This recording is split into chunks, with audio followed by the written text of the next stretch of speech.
বৈকুণ্ঠ প্ৰকাশে হৰিনাম ৰক্ষে বৈকুণ্ঠ প্ৰকাশে প্ৰেম অমৃতৰণ শ্ৰীমন্ত শঙ্কৰে পাৰভাঙি দিলাম বহে ব্ৰহ্মাণ্ড ভেদি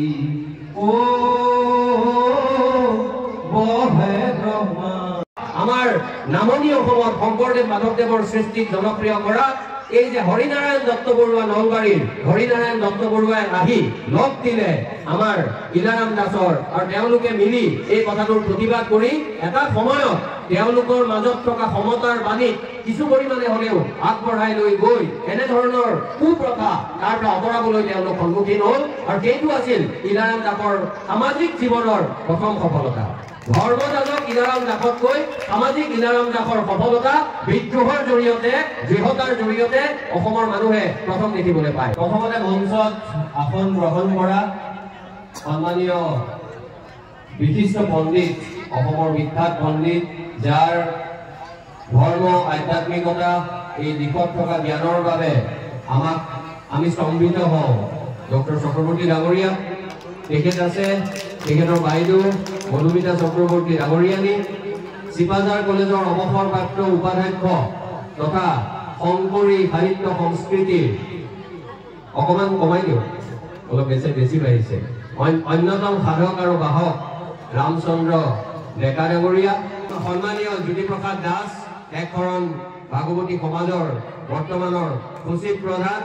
আপোনাক তাত দেখি আচলতে মই অলপ অস্বস্তিত পৰিছো। মই ভাবিছো আপুনি ইয়াত বহিলে হয়। নমস্কাৰ জনাইছো। বিষ্ণু দাকে মুখ্য কৰি আপোনাক মূল চালিকা শক্তি আচাৰ্য ইলাৰাম দাসতকৈ ৩টা বছৰ আগতে এই অসম ভূমিতে জন্মগ্ৰহণ কৰা আন এজন অসম গৌৰৱ সন্তান অসমীয়া মানুহৰ হিয়াৰ আমতো ডক্টৰ ভূপেন হাজৰিকাই গীতৰ মাজত এটা কথা কৈছিল যে মোৰ গীতৰ হেজাৰ শ্ৰোতা তোমাক নমস্কাৰ, গীতৰ সভাত তুমি এইটো প্ৰধান অলংকাৰ। আজি আপোনাক প্ৰধান অলংকাৰ, তাৰ পিছতহে মঞ্চ সমৃদ্ধ কৰা আমি হওক। গতিকে মই কথাখিনি মুকলিকে কম, দীঘলীয়া নকৰো, কাৰণ চক্ৰৱৰ্তী ডাঙৰীয়া আছে, বিশাল এটা পাণ্ডিত্যপূৰ্ণ তেওঁ বক্তৃতা দিব বুলি জানোৱেই। তথাপি মই মোৰ ফালৰ পৰা তেখেতক ব্যক্তিগতভাৱে অনুৰোধ কৰিছো আৰু এতিয়া ৰাজহুৱাভাৱেও কৰিছো যে শংকৰ মাধৱদেৱৰ দৰ্শন আদৰ্শৰ মাজত থকা সমতা ভাতৃত্ববোধৰ বাণীৰ লগত আচাৰ্য ইলাৰাম দাস 1929 চনৰ মৰিগাঁৱৰ জালুকুটিত জন্মগ্ৰহণ কৰা এইগৰাকী পুণ্যশ্লোক বৈষ্ণৱ পণ্ডিতে তেওঁৰ গোটেই জীৱনৰ সংগ্ৰাম, তেওঁ জীৱনটোৰ জৰিয়তে অসমীয়া মানুহক যিবোৰ কথা শিকাই থৈ গ'ল তাৰ বিষয়ে এক বিস্তৃত তেওঁ আধ্যাত্মিক এক ধাৰণা আপোনালোকৰ আগত মুকলি মনেৰে ব্যক্ত কৰিব। মই সামাজিক দিশটোৰ কথা দুটামান কথা মই কৈ ল'ব বিচাৰিছো আৰু সেইবাবে মই ইতিহাসৰ কথালৈ যোৱাৰ আগতে আপোনালোকৰ আগত আৰু এটা কথা মই ক'ব বিচাৰিছো। মই ডম্বৰু দাসৰ বিষয়ে বৰকৈ কোৱা নহ'ল যে তৰুণ বিদ্যাৰ্থী সমাজ, এই যে তৰুণসকলক লৈ নৱপ্ৰজন্মক লৈ একশৰণ ভাগৱতী সমাজৰ এই যিটো অনুষ্ঠান বোধ কৰোঁ 1979 চনত অসম আন্দোলন আৰম্ভ হোৱা বৰ্ষটোতে আচাৰ্য ইলাৰাম দাস বাপৰ প্ৰত্যক্ষ দিক নিৰ্দেশনাত স্থাপন হৈছিল। আজি ঘূৰি বতা ধৰিছে ডম্বৰু দাসে। মই খালি এটা কথা কওঁ যে তেওঁৰ বাবে মই আহিছো, আপোনালোকৰ আশীৰ্বাদটো আছে, মৰম আছে, বিষ্ণু দাস জ্যোতিদাৰ, কিন্তু মই আপোনালোকে যে ক'লো যে মোৰ মৰম আশীৰ্বাদখিনি মই লৈ যাম, কিন্তু কিবা কথাত কাৰোবাৰ খং উঠিলে, বেয়া পালে, সেইখিনি কিন্তু তাৰ দায়িত্ব মোৰ বন্ধু স্বপ্নালী দাস আৰু ডম্বৰু দাসে ল'ব। সেইখিনি মই আগবাঢ়িবলৈ নাযাওঁ, সেইখিনি মই নলওঁ। মই এইখিনি কথা কৈ মূল কথাটোলৈ আহিব বিচাৰিছো।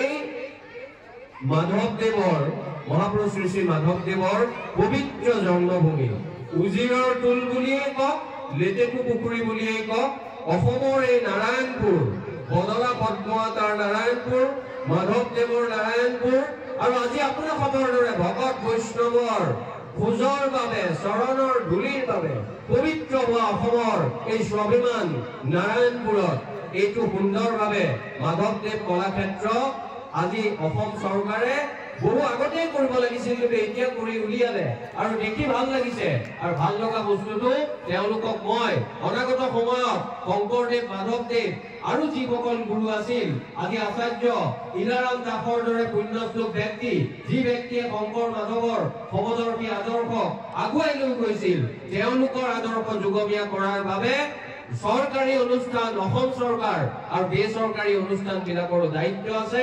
তেওঁলোকে মাধৱদেৱ এই পুণ্যভূমি মাধৱদেৱৰ জন্মভূমিত স্থাপিত হোৱা মাধৱদেৱ কলাক্ষেত্ৰত এই কথাটো পণ কৰি লোৱা উচিত যে আমি এই সকল লোকক যদি শ্ৰদ্ধা আৰু সন্মান যাচিব নোৱাৰো তেতিয়াহ'লে অসমীয়া জাতিটো অকৃতজ্ঞ বুলি ক'ব আৰু অসমীয়া মানুহ অসমীয়া ভক্তপ্ৰাণ ৰাইজ অকৃতজ্ঞ নহয় তেওঁলোক বিনয়ী তেওঁলোক অল্পভাষী তেওঁলোকে মৃদুতা আৰু ঋজুতাৰ জৰিয়তে হৃদয় জয় কৰিব পাৰে অসমীয়া মানুহৰ মন কিমান বহল আৰু তেওঁলোকৰ পুতন কিমান গভীৰ এই কথাটো তেওঁলোকে বাৰে বাৰে প্ৰমাণ দিব পাৰে আমাৰ দুখ আছে আমাৰ দুৰ্বলতা আছে আমাৰ আকুৱা বিসংগতি বহু আছে কিন্তু তাৰ সময়ত আমি আমাৰ চৰিত্ৰ বা ব্যক্তিত্বত অসমীয়া মনটোৰ মাজত থকা সেই ভাল দিশবোৰৰ কথাও আমি মনত পেলাব লাগিব মই এই যে ভূপেন হাজৰিকাৰ কথাটো কলো ভূপেন হাজৰিকাতকৈ 3 বছৰ পিছত 1929 চনত জন্ম লাভ কৰা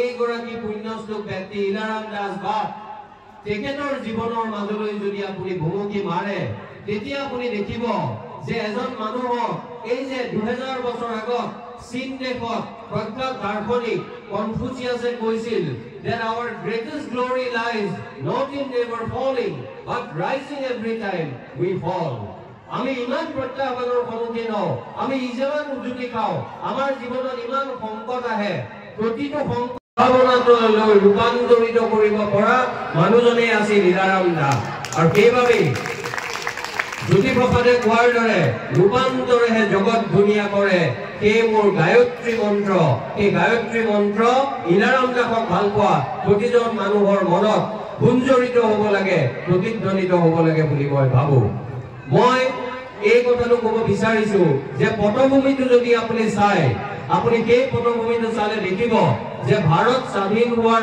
আগত ভূপেন হাজৰিকাই তেওঁ যেতিয়া 14 বছৰ বয়স তেতিয়া তেওঁ এটা গীত ৰচনা কৰিছিল তেওঁৰ জীৱনৰ দ্বিতীয়টো গীত আৰু সেই গীতটোত যিবোৰ কথা কৈছিল তাৰ মাজত ইলাৰাম দাস বাপৰ জীৱন সংগ্ৰামৰ কেতবোৰ কথা জীৱন সংগ্ৰামত কেতবোৰ প্ৰথম খুনাৰ কথা এই যে খুনা খাইছিল এই গোটেইবোৰ কথা তাত নিহিত হৈ আছে তাৰ আগতে আমি মনত পেলাব লাগিব ভূপেন হাজৰিকা 11 বছৰ বয়সত 1937 চনত নীলকান্ত হাজৰিকা আৰু শান্তিপ্ৰিয়া হাজৰিকাই 6ষ্ঠ শ্ৰেণীত পঢ়া ভূপেন হাজৰিকা যেতিয়া তেজপুৰৰ পৰা লৈ গৈছিল মহাপুৰুষ শ্ৰীমন্ত শংকৰদেৱৰ পবিত্ৰ জন্মভূমি বৰদোৱা থানলৈ তাৰ পৰা ঘূৰি আহি কিশোৰ ভূপেন হাজৰিকাই 12 বছৰ 11 বছৰ বয়সত জীৱনৰ প্ৰথমটো গীত ৰচনা কৰিছিল আৰু কি লিখিছিল তাতে আপুনি প্ৰমাণ পাব সেইগৰাকী মানুহৰ অসম বা গুৰু দুজনাৰ প্ৰতি থকা কি ধৰণৰ আগ্ৰহ কি ধৰণৰ শ্ৰদ্ধা ভূপেন হাজৰিকা 11 বছৰ বয়সত প্ৰথমটো গীতত ক'লে যে কুকুম্বৰ পুত্ৰ শ্ৰীশংকৰ গুৰুৱে ধৰিছিল নামৰে তান নামৰে পুৰতে আনন্দত নাচিছিল পবিত্ৰ বৰদোৱা থান 11 বছৰ বয়সত জীৱনৰ প্ৰথমটো গীতত বৰদোৱাৰ পৰা আহি ভূপেন হাজৰিকাই এই কথাটো ক'লে তাৰ 3 বছৰ পিছত ভূপেন হাজৰিকাৰ সাহসটো চাওক 14 বছৰ বয়সত এটা বঞ্চিত অৱহেলিত সম্ভ্ৰান্ত হলেও দেউতাক শিক্ষক পিছত চৰকাৰী বিষয়া হলেও এটা বঞ্চিত পটভূমি বেকগ্ৰাউণ্ডৰ পৰা অহা ভূপেন হাজৰিকাই নিজকে কৈছিল অগ্নিযুগৰ ফিৰিঙতি মই নতুন অসম গঢ়িম এই অগ্নিযুগৰ ফিৰিঙতি গীতটোত জীৱনৰ দ্বিতীয়টো গীত এইটো গীতত ভূপেন হাজৰিকাই কি ক'লে যে হৰিজন পাহাৰী হিন্দু মুছলিমৰ হৰিজন পাহাৰী হিন্দু মুছলিমৰ বৰকুচুতীয়া কছাৰীয়া হোমৰ অন্তৰ ভেদি মই মৌ বুৱাম ভেদাভেদৰ কাচিৰ ভাঙি আৰু কৈছিল ধৰ্ম ব্যৱসায়ী ঠাই নাই য'ত জাতিৰ অহংকাৰ লয় পাবতো এই ধৰ্ম ব্যৱসায়ী এই জাতিৰ অহংকাৰৰ কথা ভাৰত স্বাধীন হোৱাৰ ৬-৭ বছৰ আগতেই ১৪ বছৰীয়া ভূপেন হাজৰিকাই যিখন অসমীয়া সমাজৰ খণ্ডচিত্ৰ আমাৰ আগত তুলি ধৰিছিল, তেনে এখন খণ্ডচিত্ৰৰ মাজতে উদ্ভাৱিত হৈ আহিছিল ইলাৰাম দাস ডাঙৰীয়া। তেনে এখন খণ্ডচিত্ৰৰ মাজত উদ্ভাৱিত হৈ সমুজ্জ্বল হৈছিল, জ্যোতিষ্মান হৈছিল ইলাৰাম দাস ডাঙৰীয়া। কেনেকৈ আপোনালোকে অকমান ইতিহাস চালি আপোনালোকে এইখিনি কথা বিচাৰি পাব। মই সংক্ষেপতে দুটামান কথা আপোনাসৱৰ বাবে আপোনালোকে জানে, কিন্তু আমি আজি সন্মিলিতভাৱে এইখিনি কথা সোঁৱৰণ কৰাৰ আজি প্ৰয়োজন হৈছে বুলি মই অন্তত অনুভৱ কৰোঁ। এই যিটো আমি প্ৰেক্ষাপটটো কওঁ ভাৰতৰ অন্যান্য ঠাইতকৈ ভাল হয়, ভাৰতৰ অন্যান্য ঠাইতকৈ অসমত মহাপুৰুষ শংকৰদেৱ মাধৱদেৱৰ এই যিটো সমদৰ্শী আদৰ্শৰ বাণী আৰু অসমত থকা জনগোষ্ঠীয় যিটো উপাদান, আমাৰ যিটো ট্ৰাইবেল এলিমেণ্টছ, সেইবাবে অসমীয়া সমাজখন আজি উত্তৰ ভাৰতৰ সমাজতকৈ কিছু পৰিমাণে ভাল আছিল ইলাৰাম দাস বা ভূপেন হাজৰিকাৰ সময়ত, কিন্তু ইমানো ভাল নাছিল যি ভালৰ মাজত ভূপেন হাজৰিকাই সেই জাতিৰ অহংকাৰ লয় পাব, সেই ধৰ্ম ব্যৱসায়ীৰ কথা তেওঁ ক'ব লগা হৈছিল। ভূপেন হাজৰিকাই নিজক অগ্নিযুগৰ বিৰিঙতি বুলি কৈছিল, অসমীয়া মানুহে মানি লৈছে। মই ভাবো অসমত সেই সময়ত অগ্নিযুগৰ বিৰিঙতি আৰু কেইবাগৰাকীও আছিল। সেই কেইগৰাকী অগ্নিযুগৰ বিৰিঙতিৰ মাজত আটাইতকৈ উজ্জ্বল অগ্নিযুগৰ বিৰিঙতি আছিল ইলাৰাম দাস বাপ ডাঙৰীয়া। এই কথাটো ভূপেন হাজৰিকাই সংগীতৰ মাজেৰে প্ৰমাণ কৰিলে তেওঁ অসমৰ মানৱতাৰ কিমান আপোন, আৰু ইলাৰাম দাস ডাঙৰীয়াই শংকৰী দৰ্শনৰ মাজেৰে অৱহেলিত মানুহৰ মনত এক ধৰণৰ স্বাভিমান, এক ধৰণৰ আত্মসন্মান, এক ধৰণৰ আত্মবিশ্বাসৰ জন্ম দিলে, মানুহৰ মেৰুদণ্ড পোন কৰি তুলিলে আৰু শিৰ ওখ কৰি তুলিলে। আমি মেৰুদণ্ড পোন কৰি শিৰ ওখ কৰি আমি যে আকাশলৈ চাব পৰা হৈছো, অসমৰ একাংশ মানুহে তাৰ সিংহভাগ, মই ১০০% নিদিও, সিংহভাগ কৃতিত্ব ইলাৰাম দাস ডাঙৰীয়াৰ। এই কথাটো আপোনালোকে উপলব্ধি কৰিব, আৰু এই কথাটো যদি উপলব্ধি নকৰে তেতিয়াহ'লে হাজাৰ আপোনালোকে ধূপ ধূনা চাকি বন্তি জ্বলাই তেখেতক প্ৰকৃত সন্মান দিব নোৱাৰে, প্ৰতীকী সন্মান দিব পাৰিব। প্ৰকৃত সন্মান দিবলৈ তেখেতৰ জীৱনৰ সেই প্ৰত্যাহ্বানবোৰ, সেই খুন্দাবোৰ আমি উপলব্ধি কৰিব লাগিব, আৰু ভাবি আমি এইটো কথা হৃদয়ংগম কৰিব লাগিব। প্ৰত্যাহ্বানৰ পিছত তাক অতিক্ৰম কৰি তেওঁ একশৰণ ভাগৱতী সমাজৰ কথা ভাবিলে। তেওঁ ভাবিলে অকল একশৰণ ভাগৱতী সমাজ কৰিলে নহব, নতুন প্ৰজন্মৰ বাবে তৰুণ বিদ্যাৰ্থী সমাজ কৰিব লাগিব। আৰু সেই সন্মিলিত প্ৰচেষ্টাৰ বাবে আজি মাধৱদেৱ কলাক্ষেত্ৰত আপোনাৰ আগত মই মাইকটো লৈ দুটা কথা কোৱাৰ মৰসাহ কৰিছো। সেই কথাখিনিৰ বাবেও ইলাৰাম দাস বাপৰ কথা আমি আজি ৯৫ সংখ্যক জন্ম জয়ন্তীত আমি সেইখিনি কথা উপলব্ধি কৰিব লাগিব। মাধৱদেৱে নামঘোষাৰ বিষয়ে ইলাৰাম দাস ডাঙৰীয়াই সমগ্ৰ অসম ঘূৰি, মই যে কৈছো বঞ্চিত অৱহেলিত মানুহৰ মনত সেই আত্মবিশ্বাস আনাৰ যিটো যাত্ৰা, সেই আধ্যাত্মিকতাৰ যি যাত্ৰা, সেই সমদৰ্শিতাৰ যি যাত্ৰা, সেই ন্যায়ৰ যি যাত্ৰা, সেই সমতাৰ যি যাত্ৰা, তাৰ মাজত তেওঁ আৰু কেতবোৰ কাম কৰিছিল, আৰু সেইবোৰ কাম কৰি থকাৰ বাবেই তেওঁ লেখা মেলাৰ ক্ষেত্ৰত বেছি সময় দিব পৰা নাছিল। জনতাৰ মানুহ আছিল, আপামৰ জনতাৰ দুখ বেদনাক প্ৰশমিত কৰিবলৈ লাগি থকা এগৰাকী দৰাচলতে পুণ্যশ্লোক ব্যক্তি। কিন্তু তাৰ মাজত তেওঁ নামঘোষাৰ বিষয়ে অসমীত যিখন অমূল্য গ্ৰন্থ, অসমীয়া আধ্যাত্মিক সমাজ বুলি নকওঁ, অসমৰ বৌদ্ধিক সমাজক তেওঁ উপহাৰ দি থৈ গৈছে, তাৰ প্ৰকৃত আলোচনা আজিও হোৱা নাই বুলি মই কিন্তু সেই কথাটো মই উপলব্ধি কৰোঁ আৰু মই ভাবোঁ।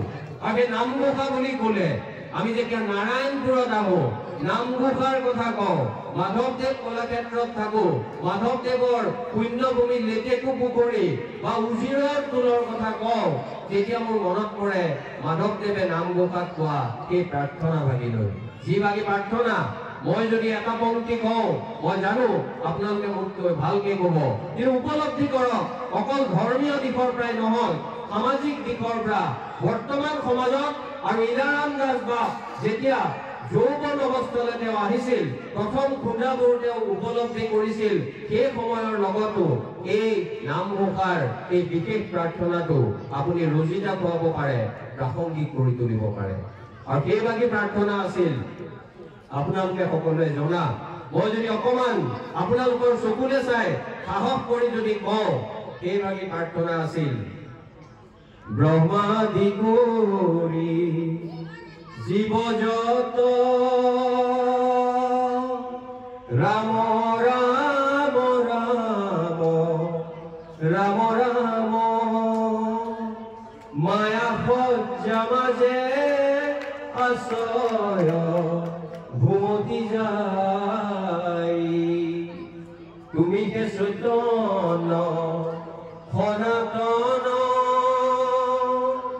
ৰাম ৰাম ৰাম ৰাম ৰাম আমিও চেতন নিয়োগ নাথ জগাই।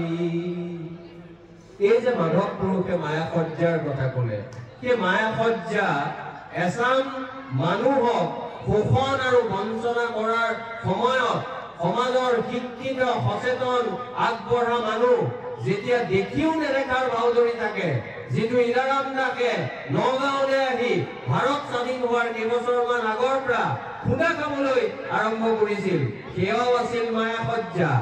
আজি অসমীয়া সমাজে বৰ্তমান অৱস্থাত আমি যেনেকৈ সভা সমিতি কৰিব লাগে, নিজৰ চেতনাৰ কথা, নিজৰ দায়িত্বৰ কথা, ৰাজনৈতিক সাংস্কৃতিক চেতনা শূন্যতাৰ কথা যেনেকৈ উপলব্ধি কৰিব লাগে, চহৰত বসবাস কৰা অসমীয়া মানুহে এতিয়াও তেওঁলোকে তেনেকৈ নকৰে।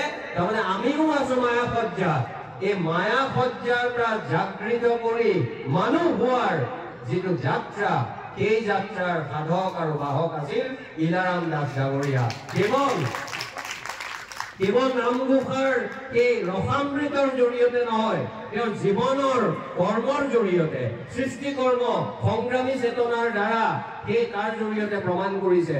আপুনি সাধাৰণতে আধ্যাত্মিকতা বা ধৰ্মৰ লগত থকা জড়িত থকা মানুহক বিদ্ৰোহৰ চিঠিকণি তেওঁৰ ব্যক্তিত্বত কমকৈ দেখা পায়, কাৰণ তেওঁলোকে তেনেকুৱা কথাৰ সন্মুখীন নহয় যিটো কথাৰ সন্মুখীন হৈছিল মহাপুৰুষ শ্ৰীমন্ত শংকৰদেৱ আৰু শ্ৰী শ্ৰী মাধৱদেৱ।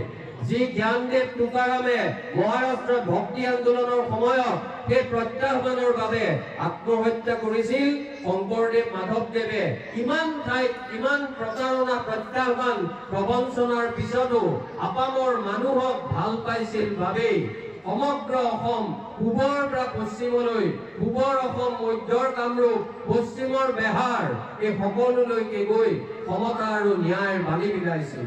আৰু ২০ শতিকাত সেই শংকৰী আদৰ্শৰ নাম লোৱা এচাম মানুহে সেই আদৰ্শ তেওঁলোকে কেৱল মুখৰ আগত বিদ্যায়তনিকভাৱে নিজৰ বায়'ডাটা সমৃদ্ধ কৰিবলৈ ব্যৱহাৰ কৰা এচাম মানুহে শংকৰী আদৰ্শক যেতিয়া নিলগাই থৈছিল, তেনে মায়া সজ্জাৰ কবলত পৰিছিল ভূপেন হাজৰিকা, ইলাৰাম দাসৰ দৰে কেতবোৰ মানুহ। ভূপেন হাজৰিকা আমেৰিকালৈ গ'ল, কলিকতাত থাকিলে, বেলেগ এখন ক্ষেত্ৰলৈ গ'ল, গতিকে মায়া সজ্জাৰ দ্বাৰা প্ৰভাৱান্বিত বেছি হ'ব লগা নহ'ল। ইলাৰাম দাসে নিজে সেই মায়া সজ্জাৰ সেই নেতিবাচক কথাবোৰ অতিক্ৰম কৰিলে, কিন্তু তেওঁৰ মহত্ব সেই অতিক্ৰম কৰাত নহয়, তেওঁৰ মহত্ব তেওঁ নিজে অতিক্ৰম কৰি তাত তেওঁ ক্ষান্ত হৈ নাথাকিল, তেওঁ মানুহক অতিক্ৰম কৰোৱাৰ যাত্ৰা আৰম্ভ কৰিলে। সেই যাত্ৰাৰ নামেই হ'ল এক শৰণ ভাগৱতী সমাজ। আৰু সেই যাত্ৰাৰ আগত তেওঁ এই যে বৰদোৱাৰ কথা কৈছো, যি বৰদোৱাৰ পৰা আহি ৩৭ চনত ভূপেন হাজৰিকাই কুসুম্বৰ পুত্ৰ শ্ৰীশংকৰ গুৰুৱে লিখিছিল, সেই বৰদোৱাত ইলাৰাম দাস ডাঙৰীয়া যেতিয়া গৈছিল, পিছৰ সেই সময়ছোৱাত যে কেতবোৰ মানুহ, কেতবোৰ বিশেষ বৰ্ণত জন্ম হয়, আৰু তেওঁলোকে গৈ সেই শংকৰদেৱৰ পুণ্যভূমি বৰদোৱাত গৈ তেওঁলোকে আঁঠু ল'লে বা শৰণ ল'লে, আন কোনোবাই তথাকথিতভাৱে নিজকে ডাঙৰ বুলি ভাবা, উচ্চ বুলি ভাবা, এইবোৰ তথাকথিত কথা। ভাৰতীয় সংবিধানে কোনো মানুহক এওঁ ওখ এওঁ চাপৰ বুলি কোৱা নাই, কোনো এজন মানুহক কোৱা নাই যে আনোৱাৰা টাইমুৰো মুখ্যমন্ত্ৰী তেওঁৰ তলৰ, গোপীনাথ বৰদলৈ তেওঁ ওপৰৰ। জাতিৰ বাবে কোনো মানুহ ওখ আৰু তল নহয়, জাতিৰ ক্ষেত্ৰত ভাৰতীয় সংবিধানে সকলোকে সমান কৰি ধৰিছে।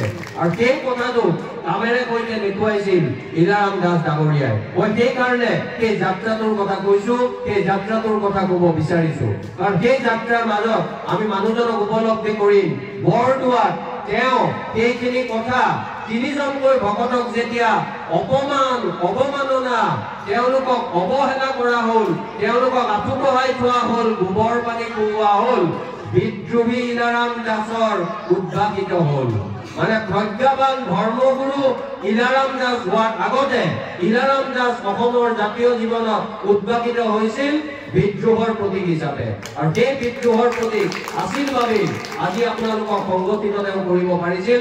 নহ'লে ঘৰতে বহি তেওঁ ৰাম ঘোষাৰ ৰসামৃত লিখাৰ দৰে আনকি কীৰ্তন ঘোষা অন্যান্য ঘোষাৰ ৰসামৃত লিখি অসমৰ আধ্যাত্মিক বৌদ্ধিক সমাজক তেওঁ হয়তো আমাৰ আজিৰ ৰাজনৈতিক দলৰ মানুহে কৈ থাকে প্ৰকৃত গণতান্ত্ৰিক চেতনা আছিল এইগৰাকী মানুহৰ, তেওঁ কামেৰে দেখুৱাইছিল। আৰু সেই কথাটো আমি পাহৰি যোৱা অনুচিত বুলি মই ভাবো। বিশেষকৈ তেওঁৰ আজিৰ এই জন্মদিনটো, এই যে বৰদোৱাৰ যিটো কথা হ'ল, তেতিয়া যেতিয়া অসমৰ শিক্ষিত সমাজৰ বহু মানুহ নীৰৱে আছিল, ভাল মানুহ বেলেগতো থাকে, তথাকথিতভাৱে বেলেগ বৰ্ণ নিজকে উচ্চ বুলি ভবা আমাৰ নামনি অসমত শংকৰদেৱ মাধৱদেৱৰ সৃষ্টিক জনপ্ৰিয় কৰা এই যে হৰিনাৰায়ণ দত্ত বৰুৱা নলবাৰীৰ হৰিনাৰায়ণ দত্ত বৰুৱাই আহি লগ দিলে আমাৰ ইলাৰাম দাসৰ, আৰু তেওঁলোকে মিলি এই কথাটোৰ প্ৰতিবাদ কৰি এটা সময়ত তেওঁলোকৰ মাজত থকা সমতাৰ বাণীক কিছু পৰিমাণে হলেও আগবঢ়াই লৈ গৈ এনেধৰণৰ কুপ্ৰথা তাৰ পৰা আঁতৰাবলৈ তেওঁলোক সন্মুখীন হ'ল। আৰু সেইটো আছিল ইলাৰাম দাসৰ সামাজিক জীৱনৰ প্ৰথম সফলতা। ধৰ্মযাজক ইলাৰাম দাসতকৈ সামাজিক ইলাৰাম দাসৰ সফলতা বিদ্ৰোহৰ জৰিয়তে, দৃঢ়তাৰ জৰিয়তে অসমৰ মানুহে প্ৰথম দেখিবলৈ পায়। আৰু তাৰ পিছতো যেতিয়া তেওঁ নগাঁও ছাত্ৰাবাসত থাকে, তেওঁ দেখে এইবোৰ কথা শেষ হোৱা নাই, এইবোৰ কথা চলি আছে।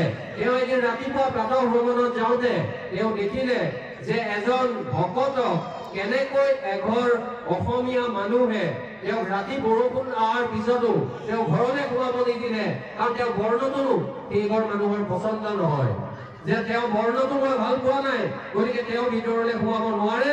ৰাতি বৰষুণ দিলে কুকুৰটো সোমাব পাৰিব, মানুহজন ভকতজন সোমাব নোৱাৰে। তাৰমানে শংকৰদেৱ মাধৱদেৱৰ আদৰ্শ সম্পূৰ্ণ বুঢ়া বুলি দেখুৱাই এচাম মানুহে ভাবি আছিল আমিও শংকৰী, আমিও মহাপুৰুষীয়া। এইবোৰ মানুহক বাট দেখুৱালে, চকুৰ বিদ চকুৰ বৰ্ণবাদী বিদ চকু খুলি পেলালে ইলাৰাম দাস ডাঙৰীয়া। এইটো ডাঙৰ কথা। যিটো কথা আম্বেদকাৰে, ভীমবৰ দেউৰীয়ে নিজৰ নিজৰ ক্ষেত্ৰত কৰিছিল, সেই ক্ষেত্ৰত ইলাৰাম দাস ডাঙৰীয়াই তেওঁ কেৱল এখন ধৰ্মৰ মাজত সম্পৃক্ত হৈ নাথাকি সামাজিক দিশেৰে যিটো কথা একপৰণ ভাগৱতী সমাজেও মই ভাবো কিছু পৰিমাণে কমকৈ আলোচনা কৰে, মই সন্মানীয় জ্যোতিপ্ৰসাদ দাস ডাঙৰীয়াক অনুৰোধ জনাম যে সামাজিকভাৱে উদ্ভাসিত হোৱা ইলাৰাম দাসক যদি আমি অকমান হলেও নিলগাই থওঁ, আমি ধৰ্মগুৰু ইলাৰাম দাসকো অকমান নিলগাই থোৱাৰ দৰে হ'ব। সামগ্ৰিকভাৱে ইলাৰাম দাসক নতুন প্ৰজন্মক, তৰুণ বিদ্যাৰ্থী সমাজৰ জৰিয়তে অসমৰ প্ৰতিগৰাকী নতুন প্ৰজন্মৰ বুকুত ৰোপণ কৰাৰ দায়িত্ব এই দুয়োটা অনুষ্ঠানৰ কিন্তু আছে।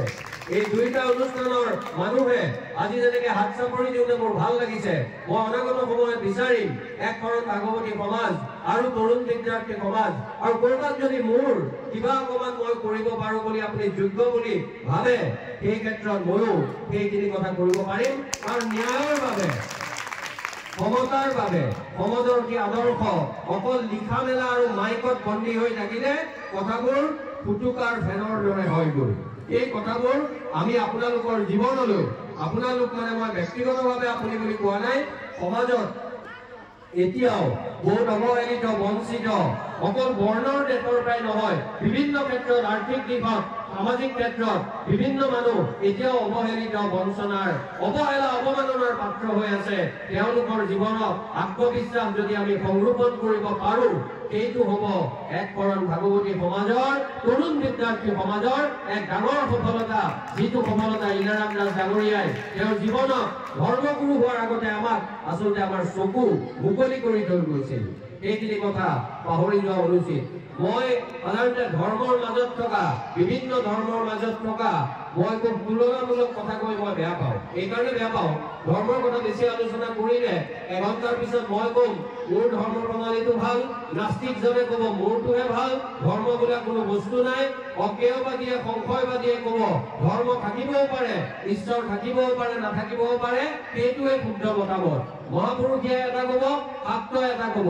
কিন্তু এটা কথা মই কওঁ, এই ধৰ্ম বা এই নাস্তিকতা বা এই অজ্ঞেয়বাদ আপুনি যিটোকে ভাল পায় আপুনি সেইটোক আঁকোৱালি লওক, কিন্তু সামাজিকভাৱে ইতিহাসৰ সামান্য এজন ছাত্ৰ হিচাপে আমাৰ ইলাৰাম দাসৰ, ভূপেন হাজৰিকাৰ, জ্যোতি বিষ্ণুৰ, ভীমবৰ দেউৰীৰ এই যে অৱহেলিত প্ৰেক্ষাপটৰ পৰা আহি সকলো মানুহৰ মনত এটা যে যোগাত্মক সপোন ৰচনা কৰিব পাৰে, মানুহৰ মনত আশাৰ বন্তি সঞ্চাৰিত কৰিব পাৰে, সেইটো কথাৰ পৰা শিক্ষা লোৱাৰ বাবে ধৰ্ম নহলেও মানৱতাই আমাক সহায় কৰিব। আৰু তেনে মানৱতাৰ বাবেই ভূপেন হাজৰিকাই গাইছিল, মানুহে মানুহৰ বাবে যদিহে অকণো নাভাবে ভাবিব কোনেনো কোৱা সমনীয়া।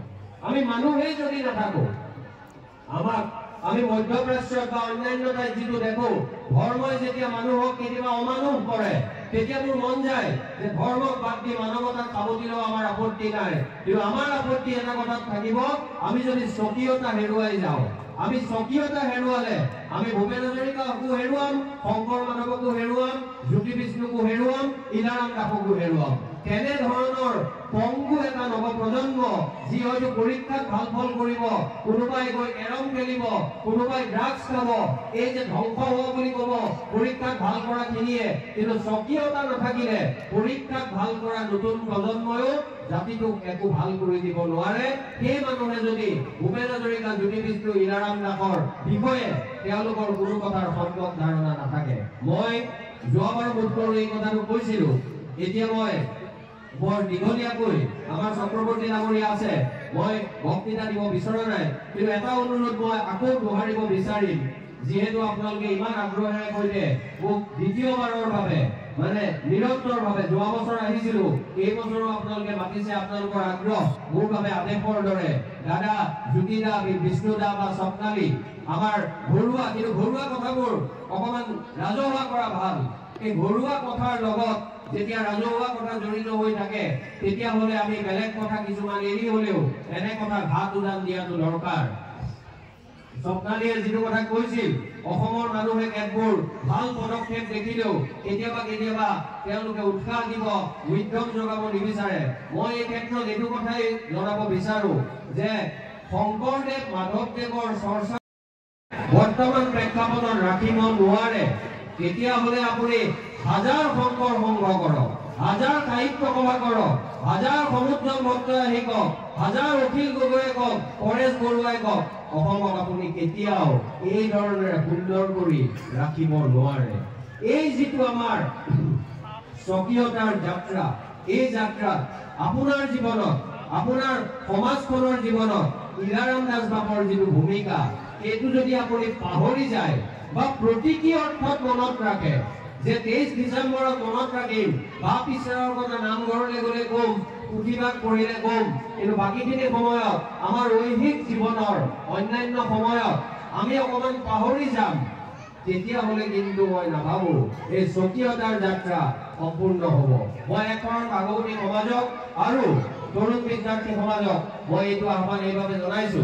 আজি সন্মানীয় জ্যোতিপ্ৰসাদ দাস ডাঙৰীয়াই যেতিয়া মোক এটা কথা ক'লে, স্বপ্নালীয়ে যেতিয়া ৰাতিপুৱা ক'লে টেলিফোন যোগে, মই অত্যন্ত আনন্দিত হলো। ভাল কথাটো ক'ব লাগিব যে শংকৰদেৱ সংঘৰ বিষয়ে মই পথভ্ৰষ্টৰ প্ৰতিষ্ঠাপক সম্পাদক আছিল মোৰ ককা কনকৰাম বৰা। 1933 চনত অসমৰ প্ৰথমখন ব্ৰাহ্মণ পুৰোহিত নলগোৱাকৈ হোৱা শ্ৰাদ্ধ মোৰ আইতা যাজ্ঞসেনী বৰাৰ শ্ৰাদ্ধ ফলাফলি গাঁৱত হৈছিল। মই নিজৰ কথা বেছিকৈ ক'বলৈ নাযাওঁ, মই সেইটো পৰিয়ালৰ পৰা আহিছো, কিন্তু ধৰ্মৰ লগত মোৰ সম্পৰ্ক বেছি কপকপীয়া নহয়, বৰঞ্চ মই ধৰক বৰক বুলি কৈ ভাল পাওঁ। কিন্তু আজি মোৰ এটা কথা শুনি ভাল লাগিল যে আজি যিটো সংগঠনৰ প্ৰচাৰ আৰু প্ৰসাৰৰ বাবে জীৱনৰ 22টা বছৰ ইলাৰাম দাসে কষ্ট কৰিছিল, প্ৰাণপাত পৰিশ্ৰম কৰিছিল 1950 চনৰ পৰা 1972 চনলৈ। পিছত কিবা কিবি কাৰণত তেওঁলোক ওলাই আহিল, এক বেলেগ এখন সংগ্ৰামৰ সূচনা হ'ল এক শৰণ ভাগৱতী সমাজ। আজি কিন্তু মাধৱদেৱৰ এই পবিত্ৰ পুণ্যভূমি জন্মভূমি নাৰায়ণপুৰত শংকৰদেৱৰ নামঘৰত আপোনালোকে সকলোৱে গৈ প্ৰাৰ্থনা কৰিলে অসমীয়া সমাজৰ বাবে ই আশাৰ বতৰা, ই এটা যোগাত্মক বতৰা। মই শংকৰ সংঘৰ সকলোকে কৈছো, অনুষ্ঠানটো বেয়া দেখিলে যেনেকৈ সমালোচনা কৰো, ভালবোৰ মোৰ বুকুৰ মাজত সদায় থাকে। আৰু এই কথাটোৱে এটা কথা প্ৰমাণ দিছে, অসমৰ স্বকীয়তাক বিনাশ কৰিব খোজা শক্তিক ই এটা উত্তৰ দিছে। আজি আচলতে সন্মিলিত হোৱা অসমৰ স্বকীয়তা অকল আপুনি নাভাবিব অসমৰ বাহিৰত থকা কেতবোৰ শক্তিয়ে কৰিছে। কেতিয়াবা অসমৰ ভিতৰত থকা শক্তি, কেতিয়াবা আপোনাৰ আৰু মোৰ মনৰ উদাসীনতা, অনীহা বা আমিতো এইবোৰ ঝামেলাত কিয় যাম, এই যিটো আমাৰ মনোভাৱ, এই মনোভাৱেও কিন্তু আমাক ক্ষতি কৰিছে।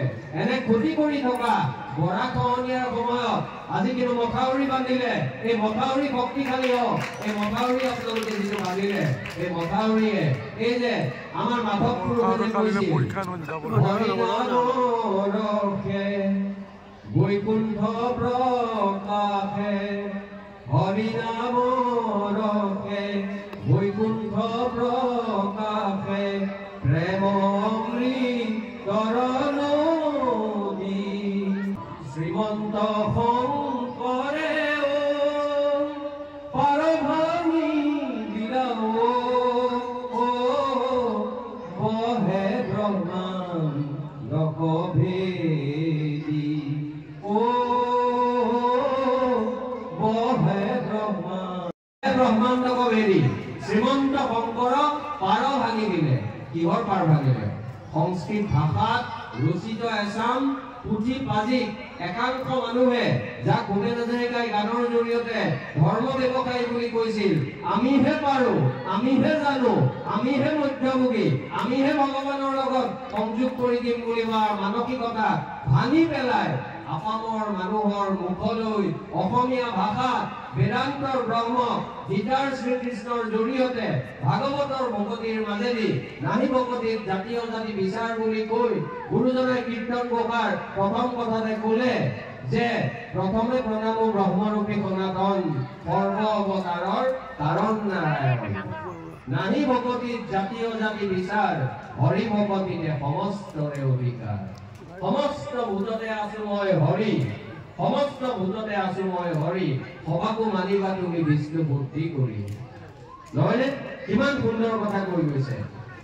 সমস্ত ভূততে আছো মই হৰি, সবাকো মানিবা তুমি বিষ্ণু বুদ্ধি কৰি। ব্ৰাহ্মণৰো চণ্ডালৰো নিবিচাৰি কুল, দাতাত চুৰত যেন দৃষ্টি একতুল। কুকুৰ শ্ৰীগাল গদৰ বড়ো আত্মাৰাম, জানিও সবাকো ভৰি কৰিবা প্ৰণাম। এই যে সমদৰ্শিতাৰ বাণী, এই যে পাৰ ভাঙি দিলা, এই যে মথাউৰি শক্তিশালী কৰিলে, তাৰমানে আমাৰ সমাজত আমাৰ সংগঠনৰ মাজত কেতবোৰ ভালো আছে, কেতবোৰ বেয়াও আছে। বেয়াখিনিৰ পৰা শিক্ষা লৈ ভালখিনি আৰু শক্তিশালী কৰি অনাগত সময়ত ইলাৰাম দাস বাগৰীয়াৰ বৰঙণি অৱদান সৃষ্টিকৰ্ম, মানুহৰ মাজৰ সৃষ্টিকৰ্ম বহল আৰু গভীৰ কৰাৰ পথ যদি এক শৰণ ভাগৱতী সমাজে তৰুণ বিদ্যাৰ্থী সমাজৰ দিক নিৰ্দেশনা, মই কৈছো তেওঁলোকৰ দিক নিৰ্দেশনা তেওঁলোকে যদি লয় যে নতুন প্ৰজন্মৰ পৰা শিকি নতুন ধৰণেৰে আমি আগুৱাই লৈ যাম, তেতিয়া মই ভাবিম স্বকীয়তা বিনাশ কৰিব বিচৰা প্ৰত্যক্ষভাৱে আৰু কৌশলীভাৱে আমাৰ মাজৰে এচাম, আমাৰ বাহিৰৰ এচাম, তেওঁলোকৰ আগত প্ৰকৃত মথাউৰি আপোনালোকে নিৰ্মাণ কৰিব। সেই প্ৰকৃত মথাউৰিয়ে প্ৰমাণ কৰিব বাপ ঈশ্বৰৰ প্ৰতি, ইলাৰাম দাসৰ প্ৰতি আমাৰ সন্মান প্ৰতীকী নহয়, আমাৰ সন্মান সঁচা অৰ্থত আন্তৰিকতাপূৰ্ণ ভক্তি ভাৱেৰে কৈতে জীপাল আৰু সজীৱ হৈ থকা এই আমাৰ চেতনা। আৰু তাৰ জৰিয়তে প্ৰমাণ হ'ব এক শৰণ এই যে হৰিনাম ধৰ্ম ভাগৱতী সমাজৰ জৰিয়তে তৰুণ বিদ্যাৰ্থী সমাজৰ জৰিয়তে অসমৰ সমাজত বোৱাই দিয়া এই যাত্ৰা এফালে আপোনালোকে মথাউৰি নিৰ্মাণ কৰিব আনফালেদি নিজৰাৰ দৰে বব লুইতৰ দৰে বব দিহিঙৰ দৰে বব পাগলা দিয়াৰ দৰে বব সেই চেতনা আৰু তাৰ মাজত উদ্ভাৱিত হৈ পৰিব অসমীয়া জাতি আৰু সেই জাতিয়ে হাঁহি আনিব কেৱল ভগতৰ মুখলৈ নহয় সেই হাঁহি আহক প্ৰতিগৰাকী অসমীয়া তেওঁলোকে শাক্তই হওক তেওঁলোকে বৈষ্ণৱেই হওক তেওঁলোকে নাস্তিকেই হওক তেওঁলোকে ইছলাম ধৰ্মাৱলম্বীয়েই হওক শেষত মনত ৰাখিব অসমীয়া মানুহক এই কথাটো ভাবিশ্বৰৰ ভাষণ শুনা মানুহৰ মনত থাকিব মোক কোনোবাই কৈছিল আজি সেইটো কথাকে মই সামৰিব বিচাৰো আমাক বিনুৱাভাৱে নাম ঘোষাৰ কথা জিকাৰ কথা কৈছিল প্ৰতিগৰাকী অসমীয়াই গৰ্ব কৰে যে সকলো কৰ্মগ্ৰন্থ মই পঢ়িলো প্ৰায়বিলাক পঢ়িলো